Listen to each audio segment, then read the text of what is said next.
Forged in steel and salt. Don't come here looking for comfort with this full moon. This one was built to test you. Its light doesn't soothe, it exposes, and the pressure is real. Hello, Mooncrafters. Welcome. This is Craft of Moon.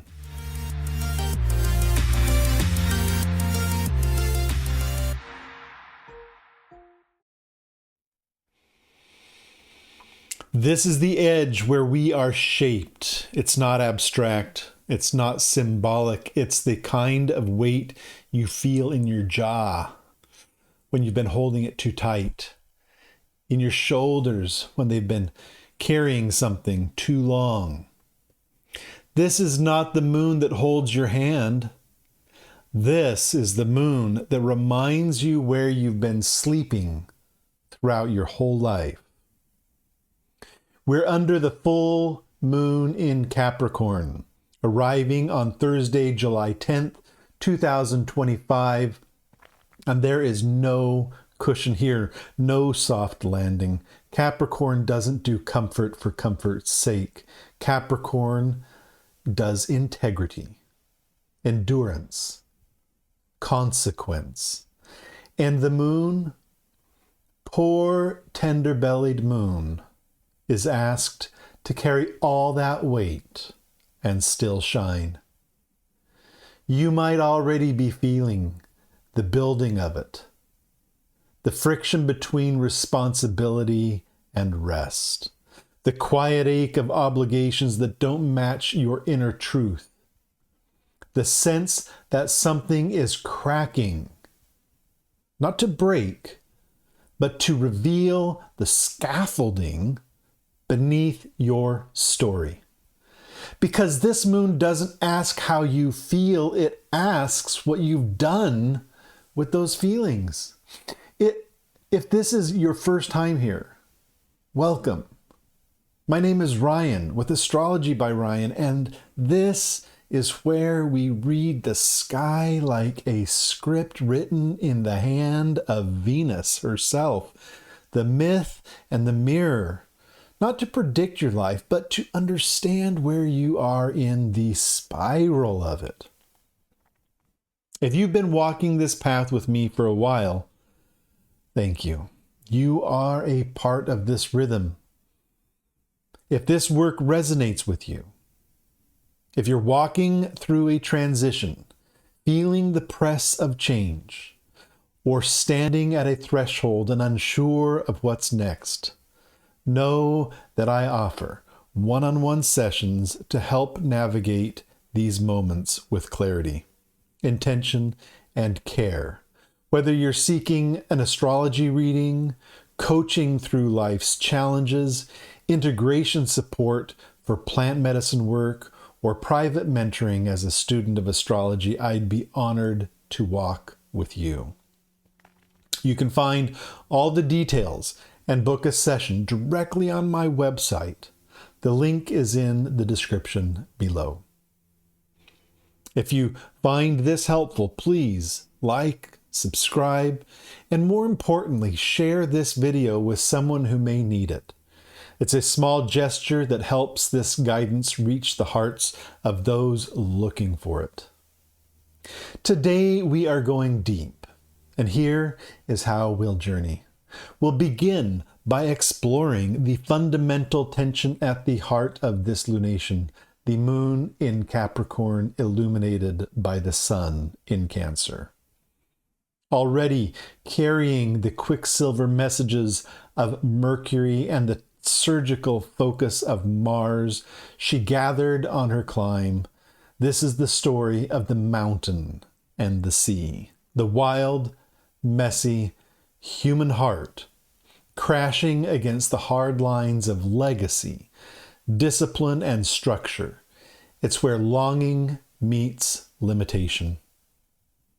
Next, we'll bring that pressure home where you are being called to restructure, to prune, to draw a boundary, not to push people away, but to carve space for truth to breathe. This is where you step into the role of compassionate architect, shaping your habits, your home, and your relationships with clarity and care. Finally, we'll trace the moon on her 2-week descent from the brilliance into shadow, witnessing her encounters with Pluto, Saturn, Neptune, Uranus, Venus, and at last Jupiter. Each meeting is an initiatory moment, a medicine of pressure, truth, surrender, surprise, beauty, and overflowing grace. Because this isn't any old full moon, you can't just light a candle for and call it done. This is a moon that drops a granite truth bomb right into the center of your emotional scaffolding and dares you to keep building anyway. And here's the thing, the moon is fully armed. Saturn is watching, and the only way out is through. There's no shortcut here, no bypass. What is required now is presence, courage, and above all, compassion for yourself, for what you've built, and for what must be now reshaped. Maybe your structures are outdated. Maybe your roles no longer fit. Maybe the story you've been telling about why you have to keep doing things this way has worn too thin to hold up. The sky just dropped a searchlight on your soft spots, and they're asking to be named, not hidden. But there's no punishment here, no judgment, just the steady insistence of Saturnian love, the kind that says, I know it hurts, but you're strong enough to hold it. This moon doesn't cradle, it carves, but what it leaves behind isn't damage, it's definition. So I invite you to pause with me here. Stand at the edge of the sea. Feel the mountain at your back. Listen for what is rising in your own life. Not the noise, not the pressure to perform, but the deeper signal, the one that says, it's time. Time to root. Time to build. Time to reclaim your strength. Let's take a look at the chart and watch the game getting played out on the field of fate. Let's take a look at some of these things here on our chart today. The first thing we're looking at is the moon in Capricorn, opposite to the sun in Cancer. We can see that opposition taking place here on the chart. The moon in Capricorn is in the sign of her detriment. And it means that she's far from home, opposite her sign of Cancer, which is her domicile. Cancer is where she has the urge to merge, to feel, to dissolve, and to connect. But here in Capricorn, she is asked to separate, to segment, to take shape under the rule of Saturn, which we can see here in the very beginning of Aries. It's not simply that she's weakened in Capricorn, rather she is tested. The moon in Capricorn must endure structure, must yield to the furrowed row instead of the wild garden. This is not her native movement, but still something grows. There is a poignancy to her task, like a mother asked to discipline when all she wants is to soothe. Capricorn carves lines where the moon would flow, and yet those furrows, those borders, allow the garden to thrive. The full moon is her moment of visibility, her power not in freedom, but in containment. The light she reflects is full, sourced from the sun in Cancer, and in the reflection, we see both the tension and the truth of her journey. In the world, she shows up as division in Capricorn, as detention centers, prison systems, borders, protests. But it's not the protesters nor the police that represent Saturn. It's actually the line between them. The boundary itself is what Saturn rules. In our personal lives, this is a time to work with boundaries, to prune the roses, edge the lawn, rearrange the furniture. These acts of containment are not restriction, but care. They allow energy to flow in new patterns. Emotionally and relationally, this is a time to recognize that separation can create intimacy. In parenting, limits breed safety. In love, individuation renews desire. The moon in Capricorn reminds us that closeness needs structure to be sustained. Next, we're going to take a look at the sun in Cancer. We can see that here. Both the sun and the moon, because of their opposition, fall in the 18 degrees and 50-minute mark of their respective signs. And the sun stands in the moon's home and in the exaltation of Jupiter. It's Cancer. And it is from this place of emotional intelligence, sensitivity, and deep connection that he illuminates her, the moon. And Cancer seeks union. It merges through love, through family, through shared feeling. The sun in Cancer shines like a hearth fire, drawing others close. At the full moon, his light is fully cast upon the moon, and she reflects it back with an emotional clarity that can only come from distance. This opposition marks the height of visibility into and also of tension. What is given must be received across the gap. It's a dynamic of paradox.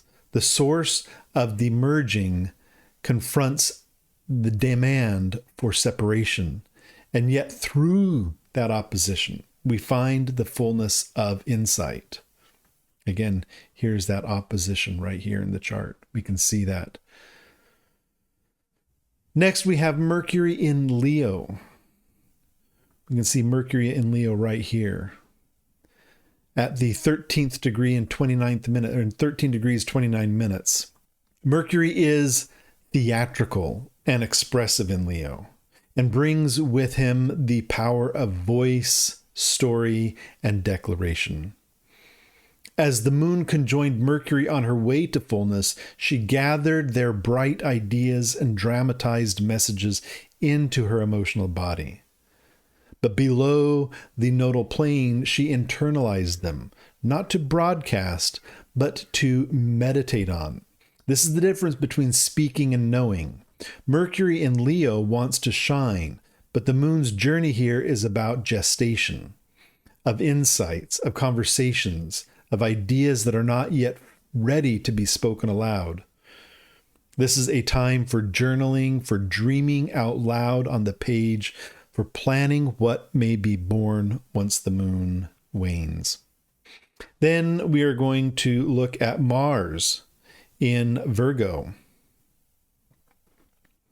close to that south node. Mars in Virgo is not loud or brash. He is precise. His sword is a scalpel. His action is a strategy. The moon's conjunction with Mars brings a quiet force into her orbit, a drive to cut away the unnecessary, to act with integrity and clarity. There is a healing energy here, one that mirrors post-operative care, the rest after the incision, the discipline required for full recovery. Mars here offers support in organizing our energy and tidying our anger, in restoring vitality through purposeful doing. Next, we're going to be looking at Pluto in Aquarius. Pluto is the undercurrent, the tectonic shift beneath the emotional crust in Aquarius. He brings collective transformation, systems being torn down, power redistributed, the hidden surfacing in sudden ways. The moon's upcoming conjunction with Pluto marks a deepening. This is the part of the healing process that itches, that aches, like a bone resetting beneath the cast. There is the pain in the knitting, but also progress. In our lives, this may be the time when wounds begin to close, not with ease, but with significance. The moon's light, now waning, shines on what we've endured and what is still integrating. It's a moment for sitting in discomfort without feeling it, for recognizing the transformation that's occurring, even if it feels like unraveling. Saturn in Aries is a paradox. We've taken a look at Saturn before, just moments earlier, but we can see them there again next to Neptune. Structure in a sign that desires independence. He's the stern elder trying to contain a wildfire. When the moon meets him in her final quarter, there will be a sense of collapse, the body tired, the spirit stretched thin. Yet this can also be a place of support if we let it be. Saturn may be tough, but he holds. He can be the lap we cry into when there's nothing left to do but surrender. Alternatively, the tension between Aries fire and lunar need may result in bristling, a cranky, irritable edge born of fatigue and unmet desire. Globally and personally, this is the mood of exhaustion turning to rebellion, of needing rest but not getting it, of being stretched and resisting still. Next, we're going to be looking at Neptune, right there with Saturn. Neptune is also in Aries in the early degrees, and Neptune here brings the dream-like into the burning clarity of Aries, a strange fog over a battlefield. The moon meeting Neptune while depleted might lead to confusion, collapse, or the softening edges that had become too sharp. This is a moment for trust in the unseen, for surrender into spiritual practices, for allowing ourselves to rest without explanation. Neptune invites not action, but feeling, especially when nothing else makes sense. Next, let's go ahead and turn our eye to Uranus in Gemini. We can see here at the top of the chart. Uranus in Gemini strikes the lightning in a thunderstorm of thought. Ideas arrive quickly, flashes of understanding that disrupt the norm. The moon, nearing her balsamic phase, will pass through this zone of electricity and speech and insights, collecting them in the form of whispers and tangents. This contact may shake up our thinking, expose contradictions, or rewire emotional patterns through unexpected words or encounters. It is not a stable condition, but it can be enlightening. Next, let's take a look at Venus, also in Gemini. She's progressed a little bit further on. Venus in Gemini is airborne sensuality, found not in flesh, but in sound, scent, and idea. When the moon meets her here, she is asked to remember softness, not in body, but in breath. This is the time to bathe in fragrance, to listen to poetry, to feel the pleasure of language, laughter, and lightness. Burn some incense.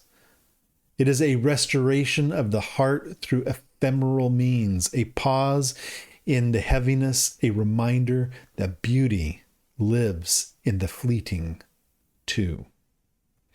Next, let's take a look at Jupiter in Cancer. Jupiter in Cancer. Jupiter is at 7 degrees 3 minutes into Cancer. Jupiter is exalted in Cancer, and as the moon returns home near her darkest point, she finds him waiting, an overflowing well of emotional abundance. This is the final conjunction before the new moon, and it holds the promise of deep nourishment. The moon, weary from her journey through Saturn and Pluto, now receives comfort, support, and blessings, not from hardness, but from fullness. Here we are invited to rest not in armor, but in compassion, to feel the kind of emotional safety that draws and allows for true vulnerability. It's a moment to plant seeds of intention. Jupiter offers the momentum for the next 12-year cycle of growth and expansion. Even if we have nothing to give, we are asked to receive, to be held in gratitude, in ancestral connection, in spiritual tradition. If only for 5 minutes, this is the time to remember the goodness that still surrounds us. This is the planting ground for the life we dream to live. Now, I want to take a look here also. We've been talking about it, but I want to mention here the moon is below the nodal plane. Let me bring back the chart here and see if we can look at that. I want to just kind of show the nodal plane is here. It stretches between the south node and the north node. And we can see that the moon is below that plane in the chart. And what this means here is that the moon has passed the south node and now floats below the nodal axis, a position where when the moon is in this condition is one of deep receptivity. This is a meditative space, a womb of sorts where digestion occurs, not of food, but of experience, thought, and memory. The conjunctions with Mercury and Mars were active. Here their meanings steep. This nodal placement underscores the inward pull of the moon's current journey, a descent that asks for stillness before renewal. The mountain is rumbling and the tide is rising. This is your reckoning, not in the form of punishment, but as an invitation. You are being asked to hold your ground, to feel the pressure building, and to let it tell you something essential about who you are becoming. This full moon in Capricorn isn't here to coddle, it's here to clarify. Already you may be feeling its weight, its insistence. Something in your life wants to crystallize. Something in your heart knows it's time to face the structure you've inherited or built and decide whether it still fits.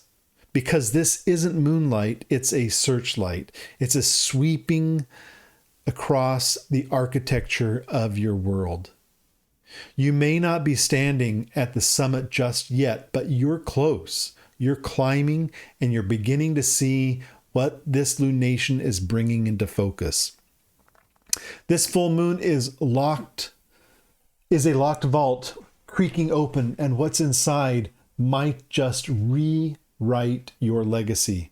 Maybe you're already sensing the cracks in something old, a belief, a habit, a role you've outgrown, or maybe you're feeling the forming shape of what's next. It doesn't have to be clear. It only has to be honest. And you can't flow your way through this one. This moment asks you to stay with the discomfort, to bring structure to your vision and vision to your structure. And when the moon reaches her peak, fully illuminated, fully seen, she will begin her descent. That's where the deeper work begins. And this work doesn't end with her fullness. We follow her waning path through Pluto's truth-telling, Saturn's fatigue, Neptune's fog, Uranus's insight, Venus's balm, and Jupiter's grace. Through it all, she will show us that growth is not linear and it is rarely gentle, but it is worth it. So take this moment to prepare, not by bracing, but by softening your resistance, not by locking it all down, but by choosing what's true and letting the rest fall away. If you're in a space of transition, if the pressure is building and you don't want to meet it alone, I offer private sessions, whether you're seeking an astrology reading, coaching through life's changes, integration work around plant medicine, or mentoring as a student of the craft. You'll find all the details in the description below by going to my website. And if this offering spoke to you, like, subscribe, and share. They are quiet but powerful ways to let the work ripple out. There is always someone else walking this same climb, just a few steps behind. Because the moon is fully armed, Saturn is watching, and the only way out is through. Build what lasts. Love what's real. And let the mountain within you rise. Until next time, keep your eye on the sky and make a wish upon a star.